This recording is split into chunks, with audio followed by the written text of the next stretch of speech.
What's up, everybody? Welcome to another edition of Established Run's NBA Injury Report Analysis Show. I'm Drew Dinkmeyer here with Mike Gallagher to walk you through tonight's two-game slate, a pair of game threes with two 2-0 series. So we'll see if teams are able to put the stranglehold. Minnesota will get the opportunity to do so at home, New York to do so on the road. With me to talk through this stuff, as always, Mike Gallagher. Mike, how are you feeling about tonight's slate? Pretty excited for it. Definitely excited for some Wolves action and some Nuggets action. We'll see if the Pacers get home court and turn things around. We'll talk a lot about the Knicks being banged up, but I got to share a funny story about this morning. So I hiked Camelback Mountain, a side I never done before, and it was really hard. Side note. And so when I go hiking in the morning, I'm pretty friendly. If I see a group of people without headphones, I always say, "Hey, good morning," and I try to be really friendly, spread the cheer, right? So these group of guys, they're probably like 23, 24. And I was like, "Hey, good morning, everybody." And they were like, "Good morning." And they all went roof, roof, roof, roof, roof. And I was like, "You guys OKC fans?" And they were like, "Yeah." And then one of the guys was Mark Dagnall's cousin.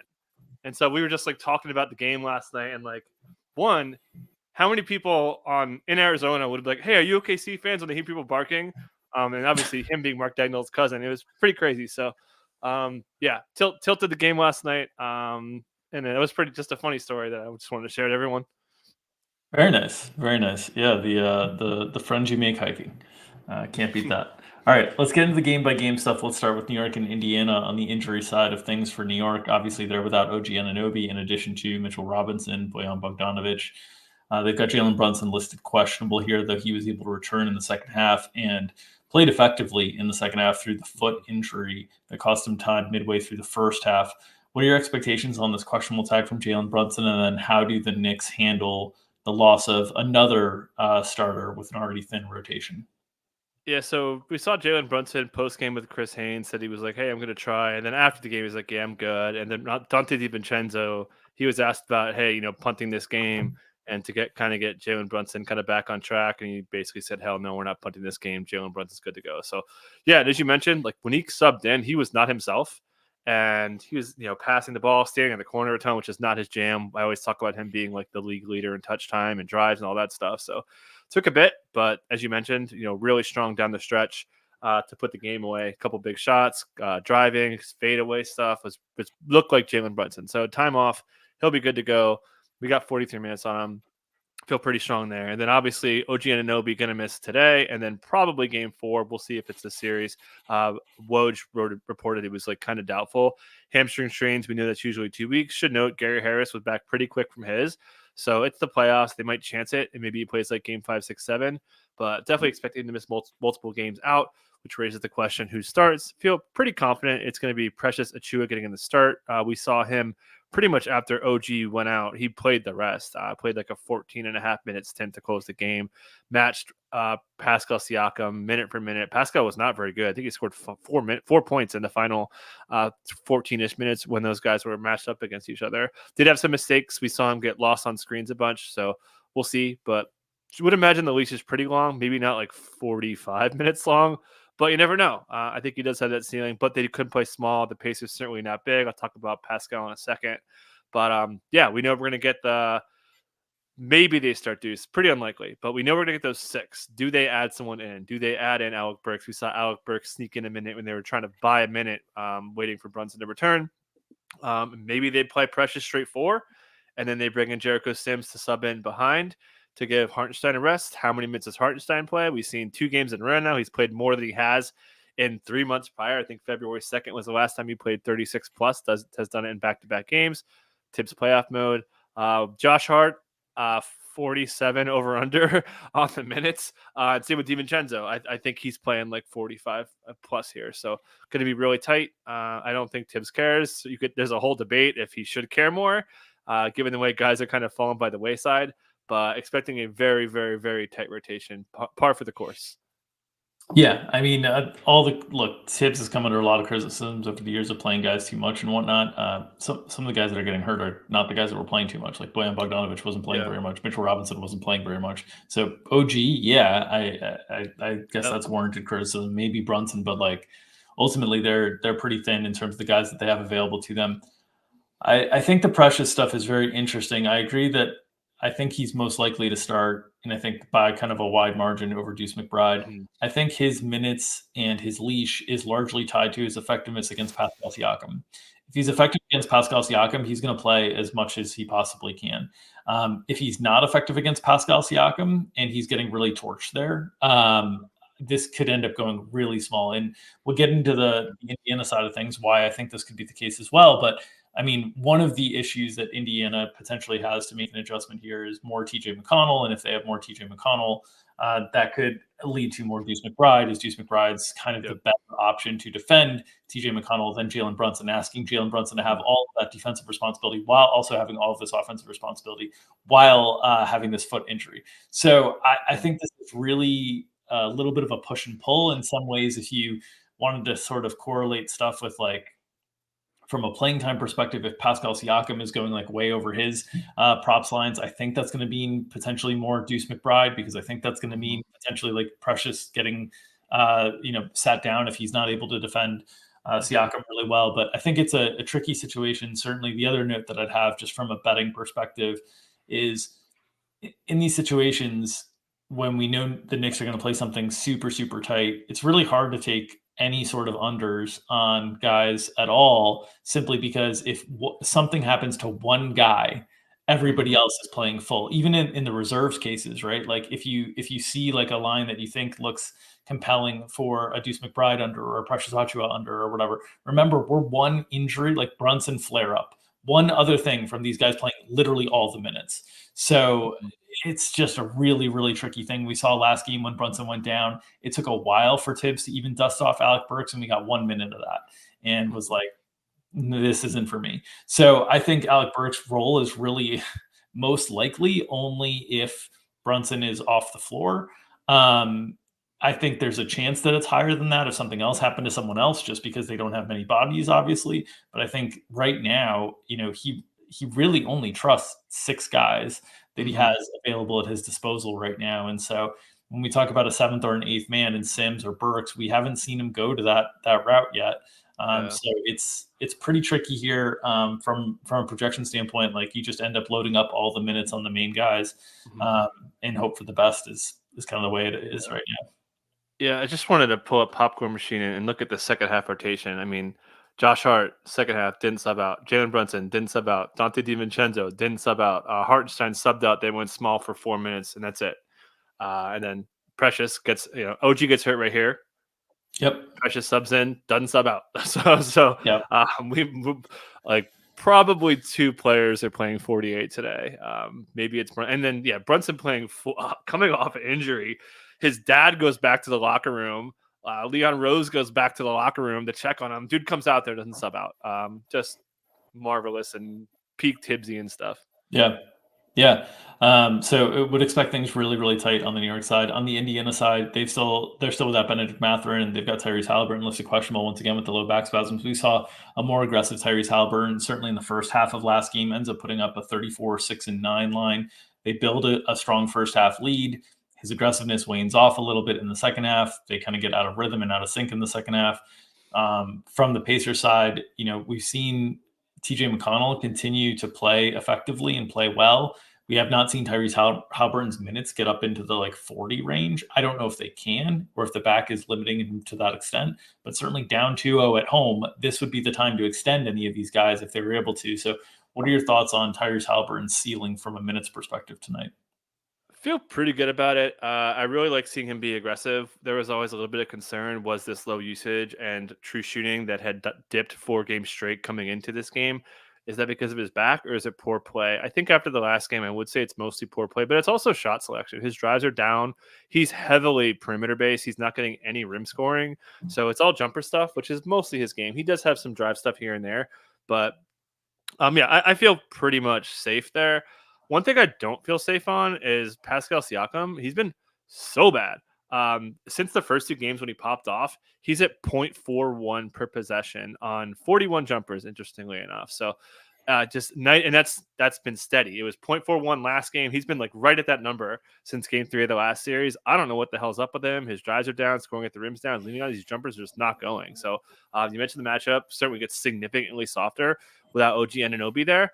And then we have the if you watch the broadcast and, if you watch the DFS show, I was talking about TJ McConnell for multiple minutes on the show. And apparently Stan Van Gundy likes two things: TJ McConnell and Diet Pepsi. So I think it's gonna work though. I mean, he's been great. There was obviously some Rick Carlisle said after the game that he kind of like worked his minutes the most he could and didn't want to bring him back in there, and he trusts his starters. I don't know, man. I think Nemhard's been great. He's been shooting the ball really, really well. And then so McConnell earned minutes? Like you would normally think it's going to be off Nemhard, but the Knicks are going to play pretty small in the backcourt that I think you could get away with Halliburton, TJ McConnell, Nemhard, and then cut out Neesmith, who's been really bad for like 6 games. And it's certainly viable. So I think that's something we'll definitely talk more about later. And then Isaiah Jackson had most of the backup center minutes. There was a couple pockets where he didn't. And Ben Shepherd's outplaying Neesmith too. Ben Shepherd's been really good. I think he's shooting 53% from 3 in the postseason. So pretty much know where we're at. I think we're, it's just a matter of can Siakam get better? Can Hallie keep the foot on the gas after the last game? How many minutes does TJ McConnell play? And Obi Toppin, as we said on the show, the pod yesterday, all the bench guys played better than like all the starters in game 2. So there's a little bit of push and pull there if Obi kind of can carve out some minutes. So yeah, pretty exciting game. Pretty pumped for this one. All right, let's go to Nuggets and Minnesota. On the Minnesota side, there's nothing. They have nobody on the injury report. Rudy Gobert not listed, so he will be back with the team. They're fully healthy. They look fully healthy in terms of the way that they've been playing. So I don't think there's much to touch on here, but any notes you have with the return of Rudy Gobert tonight? Yeah, we know we're going to get Gobert in there starting a bunch. We're going to get pretty heavy minutes. Man, the Wolves are jacked. I was listening to Dane Moore, one of my favorite podcasts, and they had Alex Rodriguez on a podcast, and he was, he knows his stuff. He was talking about like body fat percentages of all the players. It was a pretty cool pod. Shout out to Dane Moore. It's one of my favorite pods. But yeah, we know we're going to get Gobert's going to start. Kyle Anderson played awesome. So we know we're going to get the starting 5. Kyle Anderson will be kind of the 8th-ish man. And then Na in order for the defense. And then Naz Reid, obviously coming off really strong. Horrendous game 1 first half. And then that fourth quarter really propelled them to a win. So we know we're going to get those 8. It's just a matter of how many minutes can Ant play. Ant's been destroying this team. They have no answers for him. Curious to see what comes up. I have pretty high hopes. And then Cat's been killing it. 75-2 shooting in 2 games. So Wolves coming in about as high as you could get. Haven't lost a game yet. Mostly in convincing fashion. With all the momentum at home and a 2-0 lead. So, yeah, Denver's got to wake up, and we'll talk about them in a second. But Wolves coming in with health and confidence, 2 good things in the playoffs. Yeah, Denver coming in without those things. Their injury report is littered with questionable tags. Contavious Caldwell-Pope, questionable with a right ab contusion. Reggie Jackson, questionable with left calf contusion. We saw him limp off last game. Yeah. Jamal Murray still with that questionable with the left calf strain that he's been playing through. Reggie just had the injury. Before that, he looked fine. But Contavious Caldwell-Pope and Jamal Murray have been playing, dinged up since the Lakers series, have not really looked themselves. Any concerns on any of these questionable tags today? Yeah, new listing for KCP. Should note the Nuggets went full practice the other day. They want to make sure they're ready. So was that why? The thing he got hurt with in the last series was the ankle thing. So, but it's listed as a contusion. Would imagine he's good to go, but it did strike me that he was listed for that reason. It also struck me that Reggie Jackson was listed with a calf contusion. That thing looked like an ankle sprain, a bad one. Needed help off the court, limped, one leg hopping into the locker room. Looked quite bad, but this dude could get run over, and he'll apparently be questionable. He's been playing through everything, so expecting him to play. Jamal Murray, sure, he's going to play. We know that. How effective he's going to be, I won't talk too much. Check out the podcast. We kind of went at length. It's also in matchups too about how he's been poor in really the whole playoffs, besides those 2 game winners in a big fourth. But yeah, Joker, we talked about in the pod, so I won't go too in depth there. You could check out our thoughts for performance, but that should mostly cover it for the injury stuff. Yeah, I thought Reggie Jackson was a little bit more questionable than I'm not as certain that he's going to play based on the way that he limped off. So that's what we thought last time. He was in a walking boot the game before first time he was in a walking boot the day before he played. Yeah. So I don't know. I'm with you, but the change of the listing and the fact that he played last time, and they've been off for so long, where last time they were off for a day or 2 days. So I don't know. I think he's going to play, but not confident. Yeah. If he were to miss, how do you think those minutes get rearranged there? Because I mean, it's only like 10 to 15 minutes a game that we're looking at for Reggie Jackson, but in terms of his role when Jamal Murray's off the Yeah. floor, like he's one of the very few guys on the team that has shown any sort of shot creation Mhm. at all. So how do you think the Nuggets would handle if they were without Reggie Jackson tonight? Yeah, important to note that Colin Gillespie's on a two-way. That's who they normally would use if they needed point guard depth when Jamal Murray would miss. So he's not available. So they would probably just run Joker point guard, right? The Christian Brown would play more.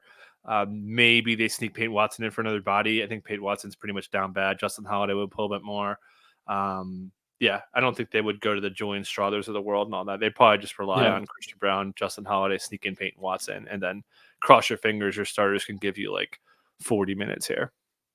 Yeah, I think that's most likely the route as well. The one thing that I'll note is that like Strother is the only other guy that can create his own shot a little bit in that second. So Mhm. if it was like pure desperation of like we are not getting shots up at all, you Yep. could see like an emergency sub for Strother or something like that. But I agree with you that most likely it's just Christian Brown and Peyton Watson and Justin Holiday kind of picking up those minutes. And I think at this point, with what we've seen from Denver's offense, I don't think there's room for DeAndre Jordan. Um, Mhm. like we've talked about it before in terms of like what maybe with the size of the series that they would need DeAndre Jordan stuff, but I think offensively they just have no ability to attack a congested paint already. So I think you're going to Mhm. continue to see those Aaron Gordon at the five lineups. I don't think we'll see that adjustment with DeAndre Jordan. As you try to think through like what Denver could do to try to change the tenor of the series, that's one thing that came to mind. But like for me, the floor spacing is just such an issue, and they're Mhm. having trouble creating good shots at the rim with Jokic out there. They're not going to be able to with DeAndre Jordan out there. So, Yeah. all right, Yeah. that will do it for this edition of Established Run's NBA Injury Report Analysis Show. As always, if you are enjoying our content, the best way to support us is by subscribing to this YouTube channel. We are just about 60, 70 subscribers short of our goal of 5,000 by the end of the NBA season. We got about 5 weeks left in this NBA season going through the final, so would love your help in us achieving that goal by subscribing to the YouTube channel here. If you're interested in any of our premium content, you can go to establishedrun.com/subscribe-MBA for more details on all of our premium product offerings on both the DFS side and on the prop betting side of things. Please make sure to read that FAQ if you're interested in joining the props betting weekly subscription there. So please make sure to read that FAQ to have a full understanding of what you're getting into if you have thought about it before. And if you're interested in supporting this free content and trying to keep it free in advance of next season, the best way to do so is to smash that like button and help feed that algorithm. Feeding that algorithm helps feed our families and allows us to feed you the NBA injury information analysis you need to set your lineups and make your spread bets and your prop bets. So smash that like button, feed that algo. Nom nom nom nom nom. Have a great weekend, everybody. We'll see you again on Monday.